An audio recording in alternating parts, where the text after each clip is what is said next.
guess not. So we'll move on. If you have any queries, we can take it later during the Q&A session. Okay. So moving on.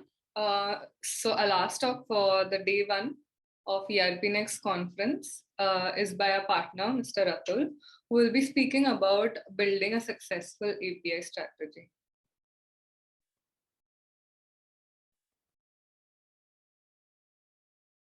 Hi, Atul, you're on mute.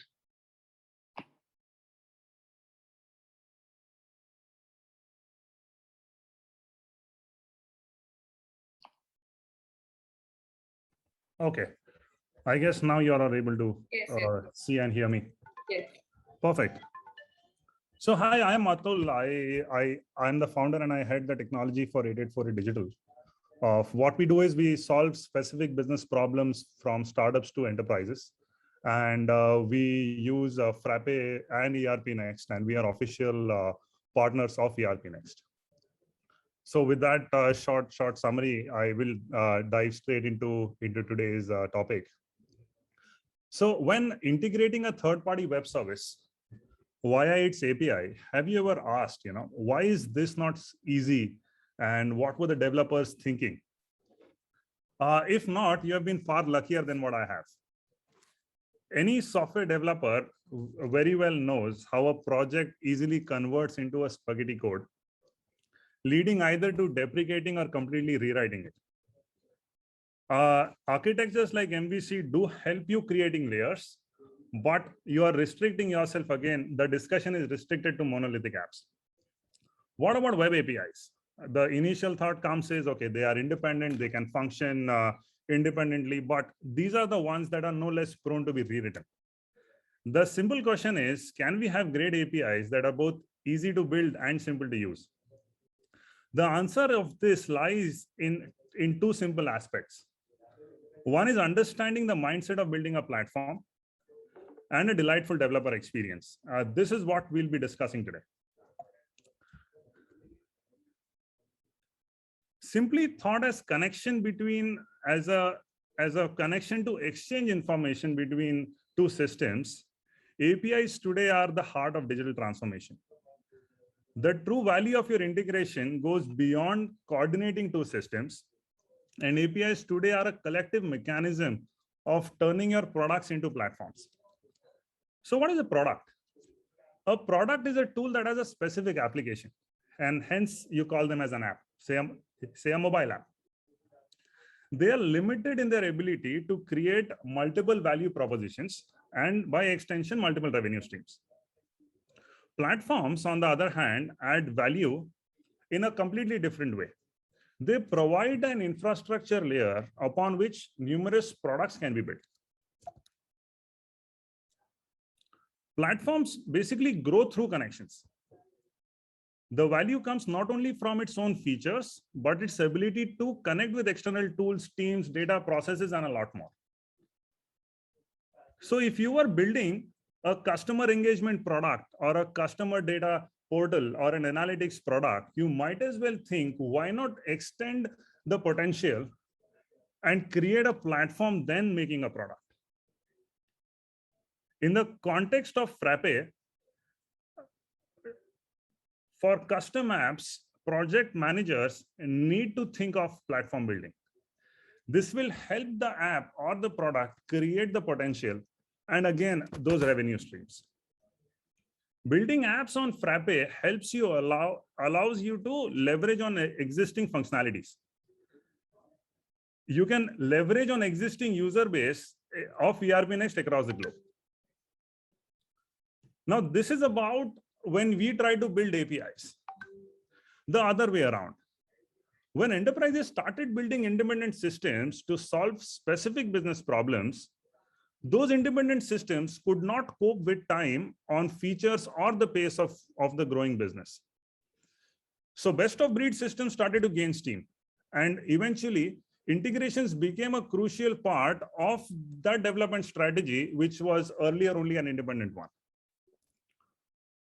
Tools that were focused to solve specific problems now had to cater to business as a whole. They had to integrate with other best of breed products and be used alongside it. The need of these complementary tools opened up businesses to embrace integration with other systems rather than limiting interactions. Let us take an example of Slack or say a Telegram. Today, if you want to build a messaging system, you would rather prefer using one of the existing platforms and integrate with them. So what did Slack do? Slack started to build integrations themselves across different platforms such that anyone who is using a Google Drive or a Dropbox could integrate it with Slack for their messaging. Somewhere along the way, the number of integrations supported by that application itself became their metric for marketing. This holds true very well for ERP Next. There are a bunch of integrations of what we support listed on the homepage, and we try to promote, yes, we support the best of breed products. Hussein has already briefed that there is a paid marketplace around the corner, and integrations on your apps is going to be a factor for your adoption and eventually for your revenue generation. Developing a successful API strategy requires you to shift your mindset from product building to a platform building. And platforms are modular in nature. They are open-ended, they are flexible. They allow functionalities to be recombined to adapt to specific business needs and cater to those business problems, either in parts or in a whole. Think of IKEA shelving systems. Customers purchase, customers assemble, and customize in different ways, which suit a variety of their needs. Products built as platforms use APIs for what they are. One, for scaling your business, and second, building valuable partnerships. Say if you were building a system for a traditional QSR brand, you would be building up some customer engagement portal, a customer data portal, a data warehousing system. But then if you were to build these modular, you could very easily integrate those into a fitness brand or an e-commerce brand or an airline brand, thus increasing the scope just by making your product modular.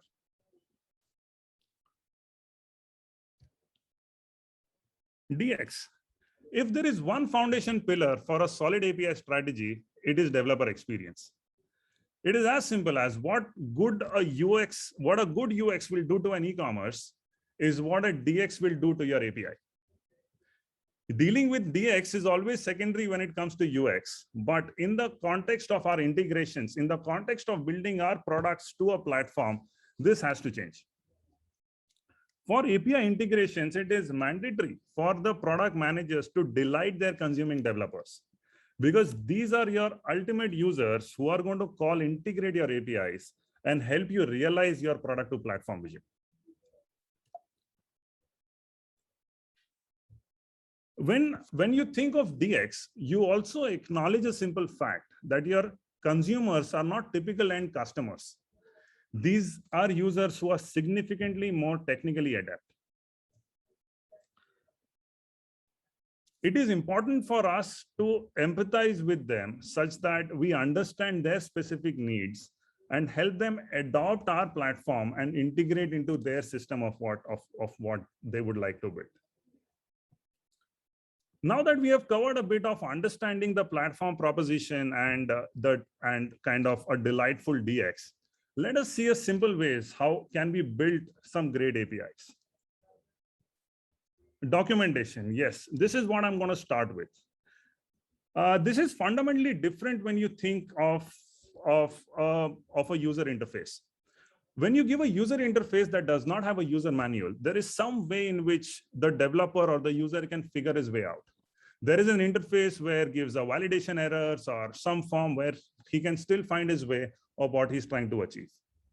But if you hate documentation, I agree, I can empathize, but just put yourself on your developer hat.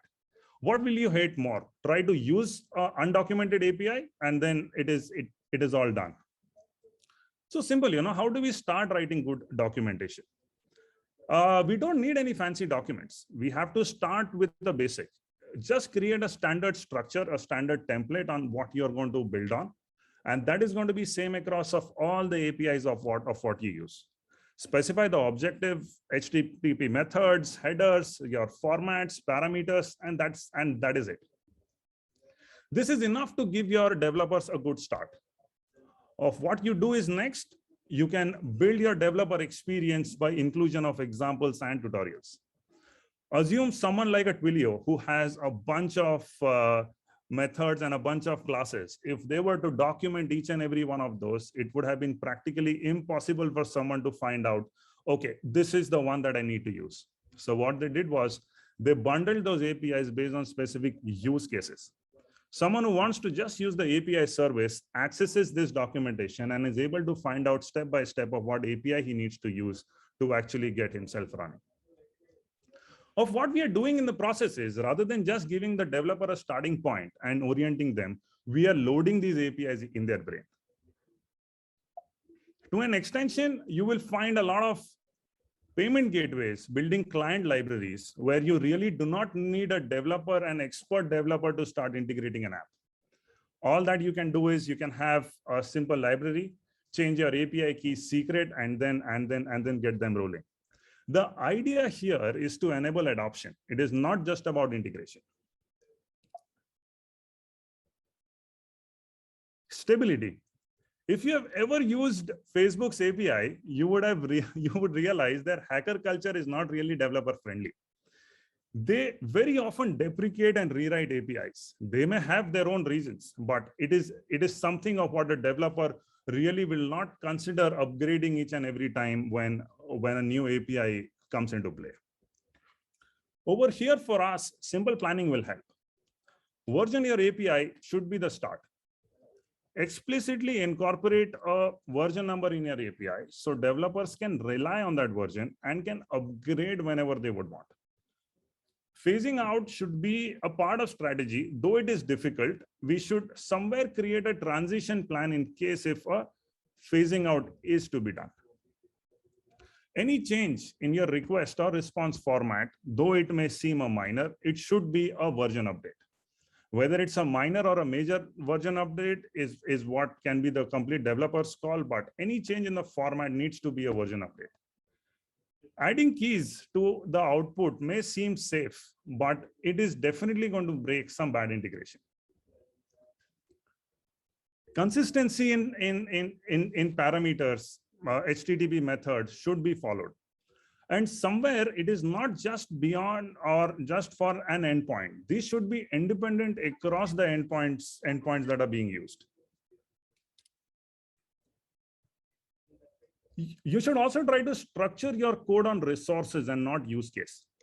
Say, for example, if you were to build an homepage, rather than creating your featured categories inside your homepage and then rewriting that piece to make featured products on that same file, you would have rather created your APIs on a resource categories and a resource product. Say, for example, a doc type category and a doc type product, and then use those as per the requirement of your homepage would be. What this enables you to do is you can use something called as featured categories on pages other than the homepage without worrying about dependencies. And you can also change that complete section by just adding a few code lines rather than removing it. Reusing global parameters, you can handle kind of configuration or common parameters globally. Use inheritance or a shared architecture, renaming conventions. You can use like the same naming conventions throughout, use data handling.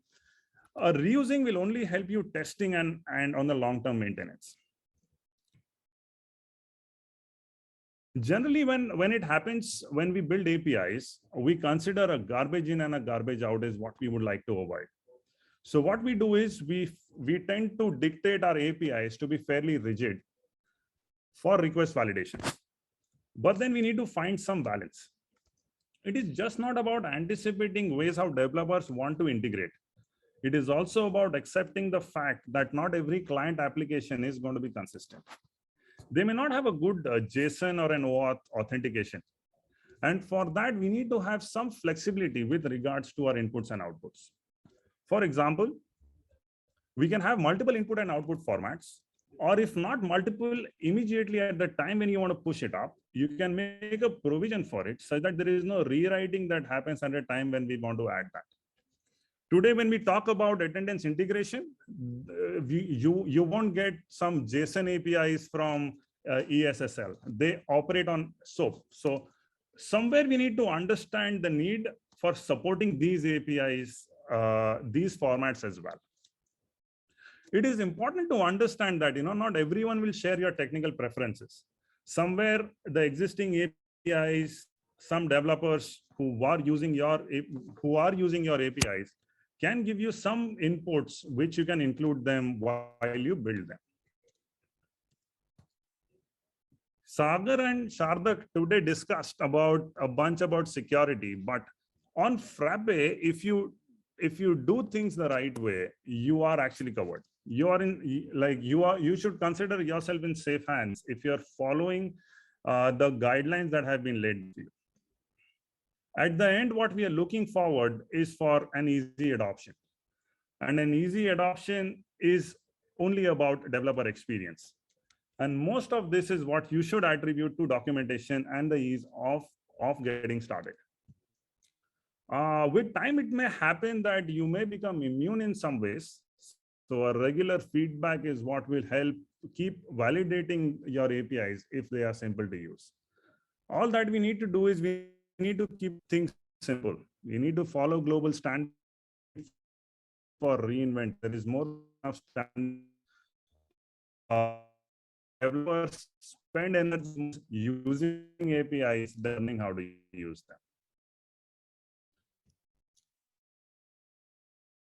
In the context of Frappe prefers configuration over code. So you may land up having a lot of APIs that are pre-built in the framework itself. You need not have built. You need to have a specific use case that Frappe is able to support me on API and do build that. Version management, again, as discussed, it becomes extremely crucial. If you're doing a mobile application, you will very well know that not all apps are up to date.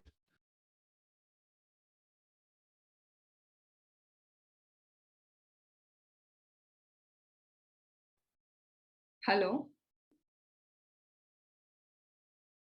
Yeah, I think we lost him. Hello, Mr. Atul. Hi. You're on mute. Okay, I'm sorry. I think I got disconnected.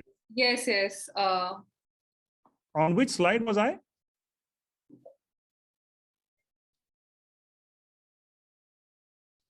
Vrinda, are you able to hear me?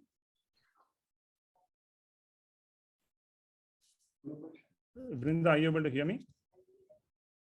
Hello. Vrinda, are you able to hear me? Yes, you're audible now. Okay. Yes. You are Sorry. on the global standards for developers, right? Sorry. Wasn't this one? Previous one. This one? Yes. Oh, sorry, guys. So all that we are discussing about here is the ease of adoption. So for developers, we need to somewhere make a mechanism where the adoption becomes easy. Documentation is actually one of the ways where they can get started. And we need to keep validating ourselves such that we don't become immune with time. We need to keep it simple, follow simple global standards, no need to reinvent them, such that the objective is that developers spend energies more towards using APIs and not just learning how to use them. So in the context of Frappe prefers configuration over code. So a lot of times you will find that these APIs are built in Frappe or ERP Next. So there is no need to reinvent it or rebuild it. A bit of configuration in the way you use it can solve the problem. Version management again becomes extremely important. Mobile apps, if you're not planning to build them immediately, they will come down the line. With mobile apps coming into play, the only mechanism for communication is going to be APIs, and you will have a lot of users using older version of your apps, which are powered by your older versions of APIs. If you do not have a version management, those older versions are definitely going to crash. So planning a version management becomes kind of very important from the start itself.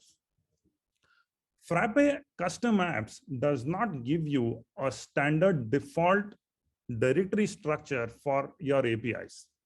That means it gives you a lot of flexibility in which APIs can be built up. It is important for us to figure out an API strategy for that application such that it remains consistent for a good long duration. Consistent request and response formats throughout all endpoints is only going to help developers use your APIs much faster rather than learning different request and response formats as they start using different context of your APIs. Applying user permissions. Somewhere, if you are using a frappe.db.sql, you are bypassing all validations and integrity checks. If this is something, if you are planning to do, you should be very clear about the user and the context in which this is being used. You should rather prefer using a FrappeDB get list, which will check the user permissions and the permissions on roles that have been assigned for him. You should be able to see my screen now. Hi, yes, your screen's visible. Yeah, sorry, guys. Sorry, I don't know what is going on with my system. So yeah, so Frappe does give you a bunch of parameters in its get request. The idea is here, if you are building your custom APIs, if you follow the same parameter styling, you can use them. You can have developers not learn your APIs but use them easily. Hello, hi Atul. Yeah. Hi. Your time's almost up. If yeah, this is the last. This is the last one. Great. Okay, perfect. So documentation, like how Hasnain described, we can use Frappe wikis. We can build a few example tutorials, build a Postman collection, and the idea is to keep validating it. So just to sum it up, a successful API strategy isn't about building a product. It is building the potential from the product that can generate multiple revenue streams. All that we need to do is prioritize factors that will smooth adoption of your APIs such that your partners can take APIs, integrate, and run with it. Yeah, thank you. Thank you, Atul. It was indeed an informative talk. Are there any questions?